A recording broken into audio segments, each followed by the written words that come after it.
Greetings, ladies and gentlemen, and welcome to attaining the second cognition. In many of our videos, we are referred to a state of detachment that one attains as they move into the second cognition.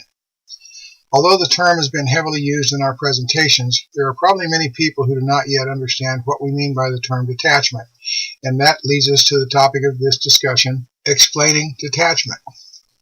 I have little doubt that some listeners may have reached a conclusion thinking that when we talk about detachment, we are referring to some form of apathy. There is a profound difference between the two words, which I will try and explain in this video. Apathy is defined as a lack of feeling, emotion, interest, or concern, according to Wikipedia's definition of apathy. It further states that apathy is a state of indifference or the suppression of emotions such as concern, excitement, motivation, and/or passion.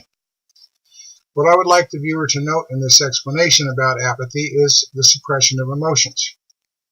When one reaches a state of detachment, they do not achieve this by suppressing emotions that lead to the state of indifference or lack of passion that apathy presents.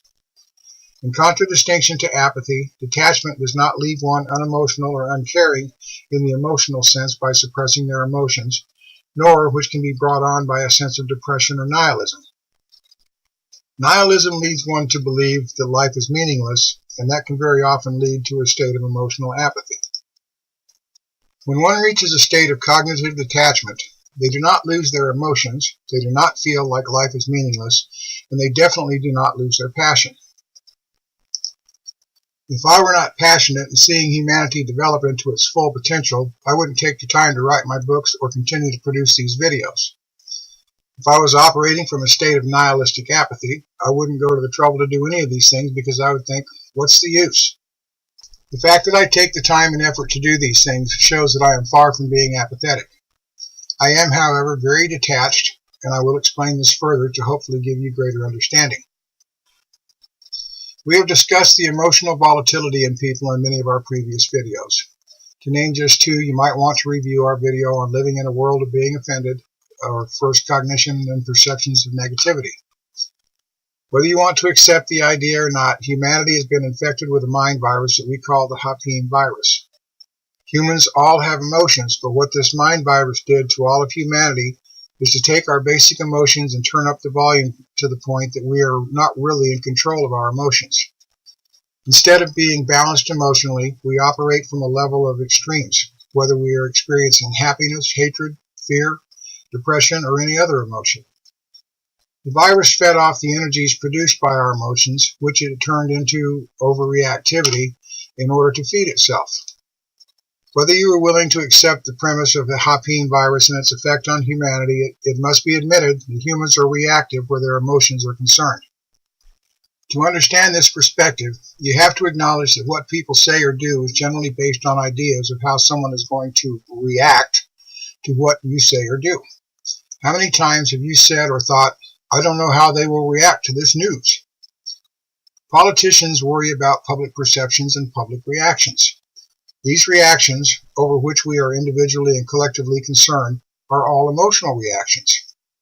How often have you chosen not to say something to someone because you fear how they are going to react emotionally and take the opportunity to dump their anger on you for telling them what you chose not to tell them? We live in a global culture that thrives on these virus-induced amplified emotional reactions. Because we have been infected with this virus as a species for so long, we have even convinced ourselves that this overreactivity is human nature. Even our esteemed psychological experts, who are just as infected by this virus as you are, have been convinced that because everyone exhibits the symptoms of the virus, that this is the human norm. In this situation, we have a case of the blind leading the blind. There have been teachings left behind by a handful of people who had reached the second cognition state of awareness, yet to this day are understood by few. When people encounter these teachings, most of which have been corrupted through time, they generate an emotional reaction. When Friedrich Nietzsche wrote, "Thus Spoke Zarathustra," he basically signed the death warrant to his career as a college professor. After the publication of that book, Nietzsche was vilified by his peers, and he never worked as a professor again because he challenged the status quo.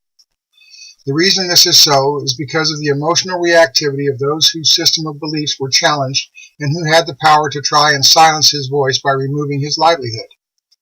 Nietzsche's situation is a classic example of what happens in societies ruled by their emotions with their own belief systems to protect. There is not a culture on this planet where humans are not emotionally reactive to external stimuli. To reach a state of emotional detachment doesn't mean that you lose your emotions. What detachment means is to lose the attachment to beliefs that most of the time can't stand close scrutiny without crumbling into dust. Each of us forms part of our self-identity based on these beliefs. Once we accept a belief system, that belief becomes part of our psychological makeup and we become the belief. Whenever the belief is challenged, it is perceived as an attack on us personally because we have made the belief a description of ourselves and we shape our perception as part of the belief. The belief and the self become intertwined so tightly that few people can separate the two. Your belief becomes part of you, and when one challenges the belief, and not you personally, you still take it personally because the belief has become part of your own self-identity. The road to the second cognition requires that we look at our beliefs and finally realize that beliefs are just beliefs. They are simply ideas that we embrace and make a part of ourselves. Based on the nature of the Hapin virus, which functions in a hive environment, the more people who believe like we do that we associate with only makes the virus stronger in a herd environment. We covered this self-analysis process in our videos, Why Eroding Beliefs is Important, and Clearing and Growth. When we get locked into a certain herd mentality and our identity is co-joined with that of the herd and its doctrine, then whenever the herd belief is challenged, the virus abuses our emotions to react in a negative and defensive fashion. An attack on the herd belief is perceived to be an attack on the person individually. The more one analyzes their belief structures and can remove themselves from the emotional attachment to those beliefs, ideologies, or doctrines, the less they find a need to react emotionally when those beliefs are challenged. When we recognize that belief is simply an idea or a concept that ultimately has nothing to do with us personally, and that this belief truly doesn't shape who we are as individuals, then we reach a state of emotional equanimity, what the great teachers called balance. Balance occurs naturally in this process as one gives up their emotional ties to the beliefs and we no longer let the belief shape who we are.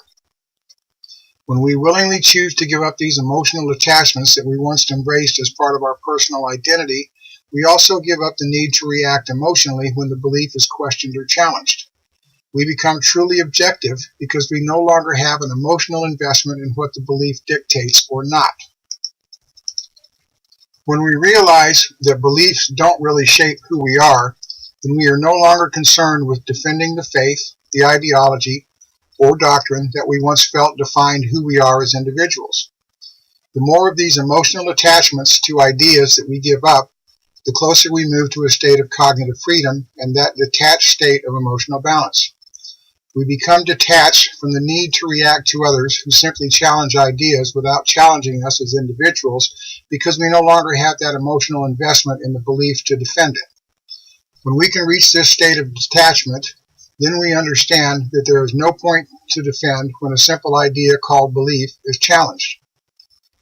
We realize that the belief or idea is not what defines who we are, and we are then freed from any need to defend the belief as a challenge to ourselves. We no longer react in an emotional fashion by being offended or feel personally assaulted because someone challenges a belief that we once embraced. We put out the video, take it or leave it information, to try and describe our emotional detachment from opinions, winning approval or disapproval, or having an emotional investment in the opinions of others. Under the influence and habits of the Hapin virus, everyone feels their opinions carry weight, or should carry weight, just because they have those opinions. When one grows in their cognitive advancement, they realize that opinions are usually based on beliefs, and therefore have about as much weight as a belief. An opinion is usually just an idea based on a belief, which also shapes an assumption to create a perception.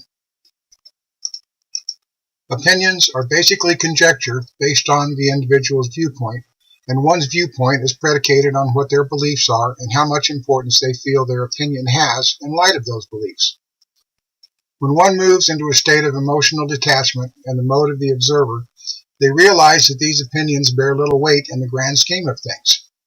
We recognize that people get offended because they choose to feel offended when a system of beliefs is challenged, no matter what that belief may be. The Hapim virus has gifted humanity with a great sense of its own self-importance, and we have all fallen prey to its need to protect its herd and its turf where its ideas and beliefs are concerned. When the individual transcends this need to be part of the Hapim herd and moves beyond the need to defend that herd and its beliefs, they become truly free individuals on a cognitive level. We are no longer forming our identity based on any belief system, and we are therefore no longer emotionally attached to defending that system of beliefs. We do not feel threatened by the external opinions of others because these opinions do not shape who we are as individuals. When we reach that state of detachment, we lose the Hapim's requirement for emotional gratification. By emotional gratification, I mean seeking emotional reactions from people for the simplest of things, like feeling gratified by the emotion of surprise and pleasure when we give someone a gift. The Hapim feeds on external emotional gratification and validation. It's what fed the virus and keeps its habits strong in our behavior. When we are displeased with another, or them with us, then we are expected to react the same way that everyone else does under the infection of the virus, with amplified emotions. When we reach that state of detachment, we no longer have the need to be fed by the emotions of others. We realize that their emotions and emotional reactions are totally their responsibility and not ours. People will say things like, "You make me so mad," but the fact is they are choosing to make themselves mad in reaction to what they dislike or disapprove of. Granted, we are all experts at intentionally seeking to make someone angry on occasion, but how any individual reacts with their emotions is totally and completely their responsibility. If, through challenging beliefs and ideas as we do in these videos, you find yourself getting angry, you are solely responsible for those emotional reactions and not me. Own it. Take responsibility for yourself and quit blaming me if you take something personally that is not aimed at you directly. Look inside your own head and figure out what it is that I present that makes you angry, and more importantly, discover why you want to project your anger on me for sharing what I do. Again, own it. Take responsibility for your emotional reactions and stop blaming others because your emotions are so hair-trigger sensitive. The only person responsible for your emotions is you. When one gains detachment, they are no longer controlled by hair-triggered emotional switches. They have done the internal work and discovered what makes them angry or happy or sad, and they have taken the total responsibility for their actions and emotions. When one's house is cleaned of all this reactionary emotional garbage, then detachment and emotional balance are the result of this house cleaning. I thank all of you for listening and joining us at Attaining the Second Cognition. I hope you find this information beneficial to your understanding on the road to the second cognition. Until next time, stay the course and don't give up on yourself.